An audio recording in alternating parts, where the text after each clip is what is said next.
Acetyl CoA is common to respiration mediated breakdown of fats, carbohydrates and proteins. Carbohydrates are usually converted into glucose before they are used for respiration. Fats are broke down into fatty acid and glycerol. If fatty acid to be respired, they would be first degraded to acetyl CoA and then enter into respiratory cycle. Whereas glycerol would enter into the pathway after being converted into 3-phosphoglyceraldehyde.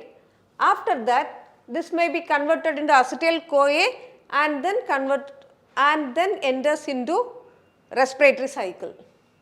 Whereas in the case of proteins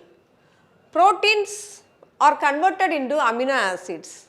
Based on their structure, the amino acids may enters into either with the pyruvic acid or with the acetyl CoA, or directly they enter into Krebs cycle for respiration.